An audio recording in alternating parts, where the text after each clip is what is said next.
Laukia stiprus varžovas su giliom tradicijom.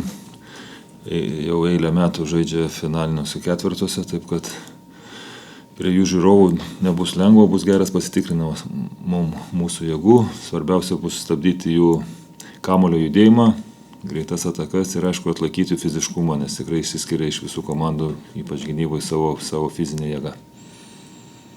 Sveiki, treneri, prie komandą eilę metų išlaiko panašų žaidėjų branduolį, lieka tas pats treneris. Ar keičiasi pačios komandos kažkiek žaidimas tarp sezonų? Yra kažkas naujo detalėse? Kažkiek, bet minimaliai. Tikrai žaidžia su daug kamuolio judėjimo, daug prakirtimų, ieško Vezenkovo, greitam puolime ir aktyviai gynėsi. Tikrai daug nėra pasikeitęs Braižas. Prie Olimpiakos. Į Olimpiakos sudėtį sugrįžo Kinanas Evansas. Kiek jūsų akimis gali šis žaidėjas pridėti, kiek tai gali apskritai pakeisti Olimpiakos žaidimą? Tai tikrai kiekvienas tokio lygio žaidėjas, jeigu jisai sveikas, jeigu jisai pasiruošęs, tikrai gali pakeisti visą komandos veidą. Taip, kad jiems reikia žaidėjo dar vieną su kamuoliu žaidžiančiu. Taip. Žinom mes iš Žalgirio, kiek jisai gali žaisti ir kaip jisai gali žaisti, taip kad tikrai, jeigu jisai bus sveikas, jisai bus svarbus. Į Žalgirio rotaciją sugrįžo Dovydas Giedraitis, praeityje buvo daug kalbų apie jo galimas funkcijas, apie jo vaidmenis tiek komandoje, tiek Lietuvos rinktinėje. Kaip jūs matote Dovydą Giedraitį ir kokias galbūt jo stiprybės išskirtumėte Eurolygai? Visų pirma, kai jisai čia užsitarnavo praeitą sezoną savo gerą gynybą, jis vienas topinių gynėjų mes skaitėm, kai jisai žaidė savo geriausių sezono pradžioj, galim sakyti, taip kad jo ta gynyba ir po to žaidimas su kamuoliu irgi dabar ir manau ir puolime galim išnaudoti šiek tiek daugiau ir tą bandysim daryti, bet vis tiek jis yra tas žaidėjas, kuris gali stabdyti varžovų geriausius puolėjus. Gal yra kažkokių naujienų dėl Nigelo Williamso Gosto situacijos? Nėra, nevažiuoja į šitą kelionę, jisai ta prasme tikrai nežais šitas dvigubai savaitę. Ir apskritai, žvelgiant į tą dvigubą Eurolygos savaitę, 2 išvykos, Pirėjus, Dubajus, 2 gana tolimos kelionės, kaip pavyksta susidėlioti treniruočių planus, kaip kinta visas treniruočių procesas?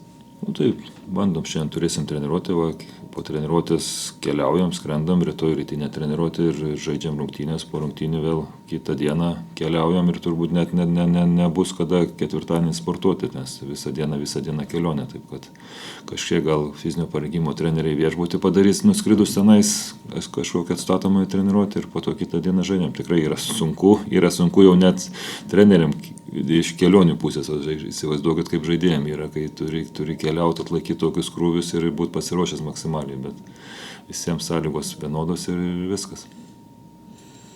Liekant dar prie tos kelionių temos, kaip supratau, čia buvo pasikeitimai, originaliai nebuvo taip numatyta, bet Dubajus dabar turės ne tik, kad nekeliaus, bet ir vieną dieną ilgiau poilsio.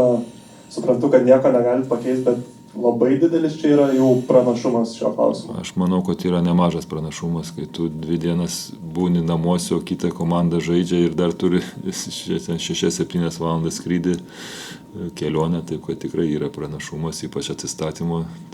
Bet kaip ir minėjot, mes nieko negalim pakeisti ir mes važiuojam iš tos situacijos paimti, ta prasme, būti pasiruošus kiek įmanoma geriau.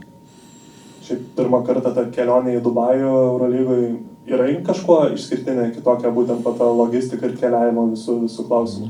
Kol kas ne, kol nepatyriau tų ilgų skrydžių dar kol kas ne, bet tikrai žinau, kad žaidėjams yra nežmoniškai sunku.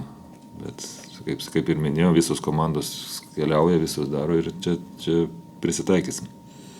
Grįžtant prie Olimpiakoso, šį sezoną apie Žalgirį kalbėdami daug apie fiziškumą kalbam, kad gal nėra labai parankus Žalgiriui ir tų 2 pralaimėjimų turbūt buvo pagrindinė priežastis varžovų pranašumas. Kokios galbūt buvo pasimokytos klaidos ir ką reikia padaryti dabar prieš komandą, kuri, kaip ir minėjau, turbūt fiziškiausiai yra?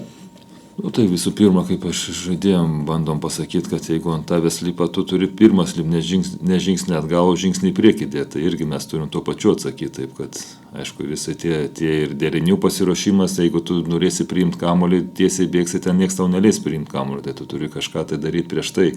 Keletą, kuo geresnis gynėjas, to daugiau žingsnių į kitą pusę turi daryti, kad priimtų vietoj, kur tu nori, kad žaistuose savo taškuose. Taip kad čia tokios elementarios tie dalykai, bet bandom tą žaidėjim išaiškinti, kad tikrai nieko lengvo neduos, reikės viską patiems pasimti. Ir pabaigai šiek tiek šitos temos klausimas, ar sulaukia Žalgiris iš federacijų kažkokių prašymų dėl kažkurių žaidėjų išleisti rinktinės?